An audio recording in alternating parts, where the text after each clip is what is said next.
Alors, on parle de mort. Cliniquement, les personnes sont mortes et elles reviennent à la vie. Voilà. Alors, elles sont mortes cliniquement, ça veut dire que leur cœur s'est arrêté, qu'elles sont souvent en coma, en réanimation, on essaie de les réanimer, on fait tout pour les réanimer. Mais il faut savoir que quand quelqu'un a son cœur qui s'arrête, eh bien, l'irrigation du cerveau s'arrête dans les minutes qui suivent. Et elles peuvent rester comme ça un certain temps, plusieurs minutes, avant de revenir à la vie. Donc, elles continuent malgré tout à avoir une conscience de quelque chose. Et ça pose question déjà à la science et à la médecine. Parce que c'est vrai que pour les scientifiques, quand le cerveau n'est plus irrigué, quand l'électroencéphalogramme est complètement plat, normalement, il n'y a plus de conscience, il n'y a plus de pensée. Or, étonnamment, ces gens qui ont pourtant un électroencéphalogramme plat, pour un certain nombre d'entre elles, ce n'est pas 100%, mais au moins 20%, reviennent de là en disant j'ai vécu quelque chose que je peux vous raconter, mais de façon extrêmement précise. C'est ça qui est assez étonnant. C'est concret, c'est précis, ils répètent toujours la même chose, c'est pas inventé. Et ces choses-là sont absolument uniques. Alors, Et voilà. comment sont accueillis ces retours à la vie par justement le corps médical? Est-ce qu'on parle de miracles, de choses Alors justement, incroyables? en général, les médecins n'y croient pas. Parce que leur formation est très scientiste, il n'y a rien à faire. Et pour eux, quand j'en parle à des confrères, la plupart disent non, mais non, c'est les drogues qu'on leur a données, c'est psychologique. Peut-être qu'au moment de la mort, de cette mort clinique, il y a eu une espèce de flash dans le cerveau. Bref, ils essaient de trouver toutes les raisons de dire non, la conscience ne peut pas perdurer à un arrêt de la circulation dans le cerveau. Or, toutes les études qui ont été faites, et ça a été fait de façon sérieuse par des médecins américains, hollandais, etc., publiées dans des revues comme Nature, qui sont quand même des revues avec comité scientifique, montrent que ce n'est pas de la blague, ils ont vécu une certaine conscience après leur mort clinique. Alors, ce n'est pas la mort biologique, c'est la mort clinique, nous sommes bien d'accord, parce que la mort biologique va suivre après. C'est-à-dire qu'entre la mort clinique et la mort biologique, au moment où en effet le corps se décompose, il est complètement froid, il n'y a plus rien, il y a un temps qu'on ne connaît pas, qui peut être très variable, qui peut être jusqu'à 7 heures. Donc la mort, ce n'est pas quelque chose d'instantané, mais c'est quelque chose qui se prolonge. Et les théologiens diront, eux, encore plus, il y a cette mort clinique, il y a cette mort biologique, et il y a la mort ontologique ou métaphysique, qui est le moment où l'âme se sépare complètement du corps. Alors c'est encore après ça. Donc les expériences de mort imminente, ce ne sont pas des gens qui reviennent complètement de la mort. C'est pas possible, puisque quand l'âme et le corps sont séparés, c'est terminé. Mais il y a une espèce de distanciation qui a lieu au moment de cette révolution qu'est la mort, parce que la séparation du corps et de l'âme, c'est pas rien, et qui fait qu'elles restent attachées, ils reviennent à la vie. Et ces gens-là ne peuvent pas l'oublier. C'est extraordinaire. Alors, docteur Patrick Tellier, vous êtes donc l'auteur, je rappelle, de ce livre, Expérience de mort imminente, qui vient de sortir aux éditions Artege. Il y a un sous-titre, Oui. Un signe du ciel qui nous ouvre à la vie invisible. Alors, que disent les témoignages que vous avez recueillis dans ce livre? Que disent-ils de justement cette vie invisible? Alors, chacun a son expérience, on ne peut pas généraliser, mais il y a des similitudes. Et donc, la plupart se retrouvent d'abord hors de leur corps, ce qui est une première expérience assez étonnante. Ils se retrouvent au plafond, par exemple, ou même plus loin. Donc, ils sont dans une pièce, ils se retrouvent ils voient la voient scène, leur corps de l'extérieur. De l'extérieur. Et ils voient tout ce qui se passe. Ils voient les médecins essayer de les réanimer, leur faire des injections. Ils le voient de l'extérieur. Donc il y a là déjà un premier mystère, c'est qu'il y a ce qu'on appelle une sortie du corps. Subjective, bien sûr, on peut pas, ça ne se voit pas, il n'y a qu'eux qui peuvent le dire, parce qu'on ne les voit pas. Mais c'est une expérience commune et très courante. Donc on peut vérifier cette expérience parce qu'ils décrivent des choses qui se sont réalisées. Alors qu'ils étaient soi-disant dans le coma et qu'ils ne pouvaient pas l'entendre ni le voir. C'est déjà troublant pour les gens qui sont dans la pièce. En soi, c'est troublant. Et puis à partir de là, si ça va plus loin, parce que ça peut s'arrêter là, les voilà partis dans une espèce de grand tunnel noir, avec un bruit plus ou moins agréable, un grand tunnel. Bon, certainement vous avez déjà vu des photos ou des dessins de ce tunnel. Et au fond du tunnel, donc ils sont comme aspirés vers une lumière blanche, éclatante en même temps, qui ne fait pas mal du tout. Et cette lumière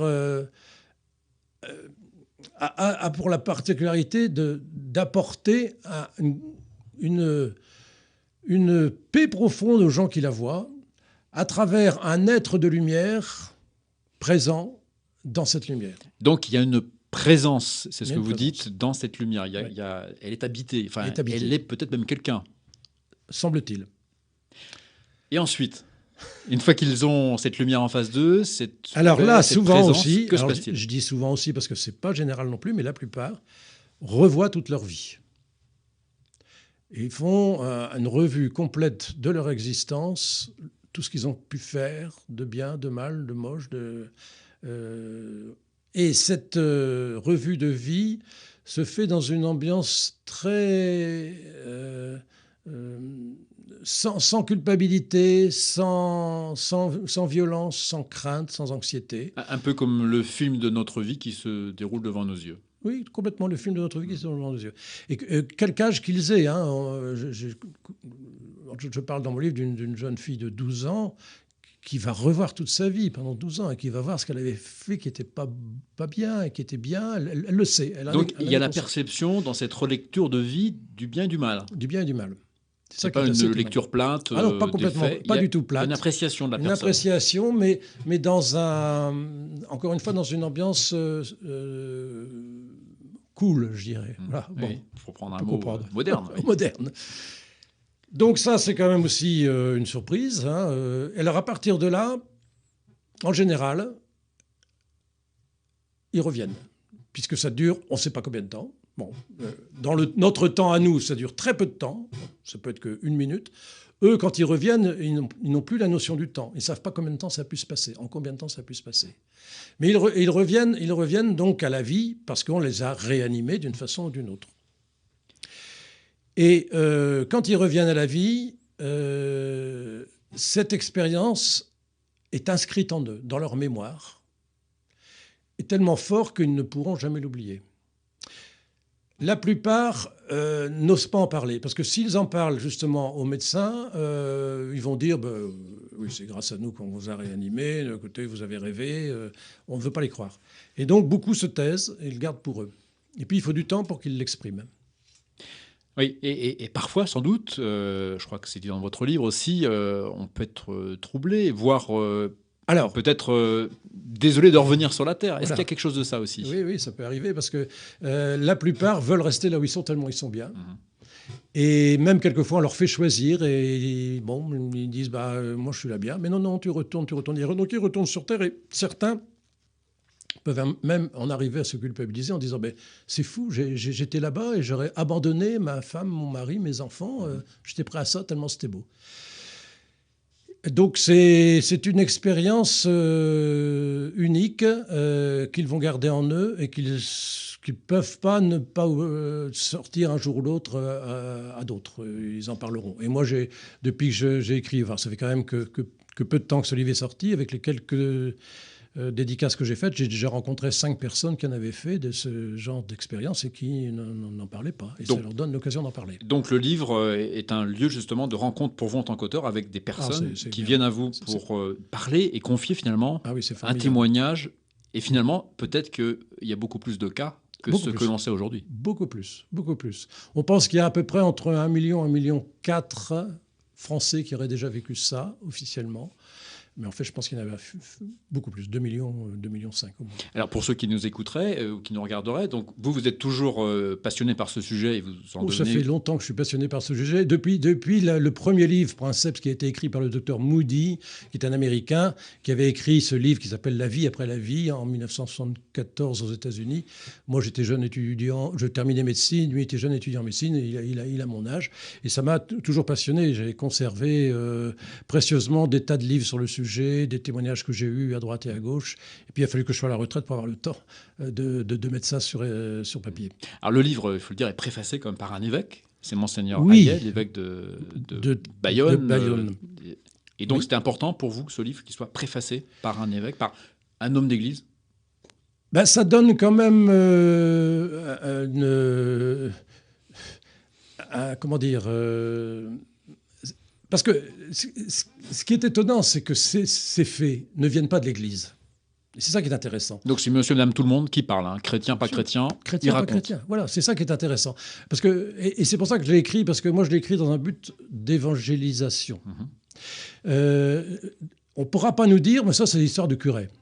Ce qu'on nous dit souvent. Alors on va parler de la résurrection. Oui, mais ça, bon, la résurrection, oui, ok, c'est l'histoire du curé. Tandis que là, ça vient de la société civile. C'est des gens voilà, qui ne s'y attendaient pas, qui sont de toute religion, de tout bord, et qui le vivent. Et donc, je trouvais que c'était quand même important qu'il y ait, de la part d'un évêque, d'un pasteur, un petit mot pour dire, bah oui, c'est sérieux. Et ce qui m'a importé, c'est de montrer que c'était pas du tout en contradiction avec 20 siècles de christianisme. Tout ce que l'Église dit depuis 20 siècles, tout ce que dit le credo, ben ça se révèle confirmé par ces expériences de mort imminente. Et c'est ça qui est quand même intéressant. Oui, parce que tout chrétien, tout catholique, évidemment... croit en cet au-delà, en cette vie après la mort. En cet au-delà. Et doit croire. Voilà. Mais on est tous pareils. On doit le croire, mais en même temps, on a quand même toujours une petite part de doute en nous. Et c'est normal, parce que combien de fois on entend, ah bah oui, peut-être que oui, mais personne n'en est jamais revenu. Bah si, il y en a qui en sont revenus. Et c'est ça qui est assez étonnant. Alors, votre livre, Dr Patrick Kelly, Expérience de mort imminente, hein, je rappelle, paru aux éditions Artege, il vient de sortir. Vous êtes aussi lié à Lourdes par votre passé. Je rappelle que vous avez été notamment le responsable du bureau des constatations médicales du Sanctuaire de Lourdes, donc ce bureau qui accueille les grâces de guérison et qui met en place la procédure, accompagne la procédure de reconnaissance des miracles. Est-ce qu'à Lourdes, finalement, quand on regarde Bernadette lors des apparitions dans la grotte, est-ce qu'il n'y a pas le début de quelque chose qui ressemblerait, non pas à une mort imminente, mais à ce qui se passe derrière après, c'est-à-dire cette lumière? Bernadette a toujours dit une lumière immaculée qu'on ne peut même pas traduire, qu'on n'a jamais vue sur la terre, mais qui n'aveugle pas. Absolument, c'est exactement pareil. C'est pour ça que dans mon livre, j'ai fait un chapitre entier pour essayer de comparer justement avec les apparitions, surtout celles de Lourdes, bien entendu, et les miracles. Il y a bien entendu des aires de ressemblance, puisque c'est un contact avec le surnaturel. Ce contact avec le surnaturel donc, se fait dans les expériences de mort imminente au moment d'une mort qui n'en est pas une, donc à la limite de la mort. Pour les apparitions, eh bien, c'est au cours d'une extase. Hein. Bernadette n'était plus dans son état normal, puisqu'on sait qu'on a voulu la porter, elle était très lourde, c'était impossible. Elle a pu mettre sa main sur une flamme sans se brûler. Donc son corps n'était plus le même au moment de l'extase et des apparitions. Et elle raconte en effet, comme vous le disiez, qu'elle a vu cette lumière éclatante, mais très chaude pour elle. Et puis les expériences mystiques aussi sont très proches. Il ne faut pas non plus confondre avec les miracles, hein, mais il y a aussi des aires de ressemblance, parce que quelqu'un qui est miraculé, d'abord, on ne peut croire qu'à son témoignage. Là aussi, c'est une question de témoignage. Ce sont des témoins qui viennent vous le dire. De même pour les miraculés, ce sont des témoins, c'est eux qui le vivent. Et ils le vivent de façon très forte, très profonde. Et l'un, d'un côté comme de l'autre, ce qu'ils racontent paraît tout de suite juste, quoi, et avec beaucoup de concision, ils racontent les choses. Et ça, c'est quand même assez étonnant. Donc c'est quelque chose, docteur, qu'il faut accueillir, en fait. Oui, moi je crois que c'est ça. Déjà, écouter et accueillir, parce qu'on non pas tout de suite dire, attends, là tu as inventé, tu rêves, il faut accueillir. Le premier temps, c'est de l'accueillir. Après, c'est de faire un discernement, c'est normal, surtout dans les miracles. Hein. Mais le premier temps, je crois que c'est quand même d'accueillir avec beaucoup d'empathie. Parce que ces gens-là ont vécu quand même quelque chose de fort dont ils n'osent pas parler. Et s'ils se mettent à en parler, il faut quand même d'abord les écouter. Oui, parce qu'on a dit, ça peut être traumatisant, hein, que ce soit une expérience lumineuse ou le retour aussi peut être douloureux. Ça peut être traumatisant. Ça peut être culpabilisant même. Donc c'est important de les écouter. De les rassurer et de leur dire, bah oui, non, vous avez vécu quelque chose de vrai, parce qu'ils se posent eux-mêmes la question, quelquefois. Docteur, si en vous écoutant là, pendant cette émission, des personnes se disent, bah moi j'ai vécu une telle expérience, est-ce qu'il y a une possibilité de vous contacter, de revenir vers vous par un moyen ou un autre pour vous partager cette expérience? Quel serait le moyen, s'il y en a? Le mieux, je pense que ça serait par le sanctuaire ici, hein, à mon avis. Le sanctuaire de Lourdes, oui. Bah oui, je donc pense que le sanctuaire accueille la grâce ou l'expérience. Oui. Voilà. Moi, je crois que il ne faut pas hésiter à le faire. Oui, moi, ça m'intéresse. Je suis preneur. Tout à fait. Oui. Mais alors surtout, il ne faut pas avoir peur. Moi, j'ai entendu ce matin des gens qui disent « Ah, mais vous savez, moi, je ne veux pas entendre parler de la mort, j'en ai peur, etc. » Mais au contraire, je crois qu'en lisant ce livre, ça va donner une approche de la mort qui est pas du tout angoissante et qui, au contraire, nous réconcilie avec elle et nous donne plein d'espérance pour après, justement pour cette vie en plénitude qui nous attend. Et ça, c'est merveilleux. Et ce livre est aussi un message, finalement, sur le respect de la vie, aussi jusqu'au bout, jusqu'au terme naturel, finalement. Ah bah oui. Ça, c'est très important pour l'époque actuelle où on a tendance à escamoter la mort. On n'en parle plus, la mort, on l'élimine. On veut même éventuellement provoquer la mort avant qu'elle doit exister. Or, non, justement, ce temps, c'est un temps, on se rencontre à travers ces expériences, c'est un temps très fort, très important pour la personne, où tout peut basculer pour elle. Et donc, combien il est important de respecter ce moment-là et de l'accompagner. L'Église avait toujours insisté sur le fait de prier pour la malade, qui sont en fin de vie. Je crois que ça se confirme. Et puis aussi, durant toute notre existence, de demander à Marie et à Joseph d'avoir une bonne mort. Je crois que c'est très important. Dans la 4e de couverture de votre livre, la dernière phrase est très belle. « Croyants ou incroyants, seulement de passage sur cette terre, n'avons-nous pas à nous préparer à une autre vie ?» Et je crois que voilà, la question est posée et le livre apporte quand même des éclairages et des réponses. Voilà. On pourrait l'appeler les ovies, pas les ovnis, mais une ouverture sur une vie invisible. En effet, c'est invisible. Cette vie est invisible, mais elle est là. Elle est plus vraie que la vie visible, sûrement. Et donc, vous savez, c'est comme, je donne un petit exemple dans mon livre au début, où on a des jumeaux dans le ventre de leur mère et qui disent « Mais qu'est-ce qui nous attend après Mais qui te dit qu'il y a quelque chose? Mais qui c'est maman ?» etc. Ils n'en savent rien. Et c'est vrai, quand on essaie d'imaginer, ça doit être le même topo. Nous, c'est pareil, on ne sait pas. Mais rassurons-nous, je dirais, quelque chose de magnifique nous attend et une vie vraiment en plénitude.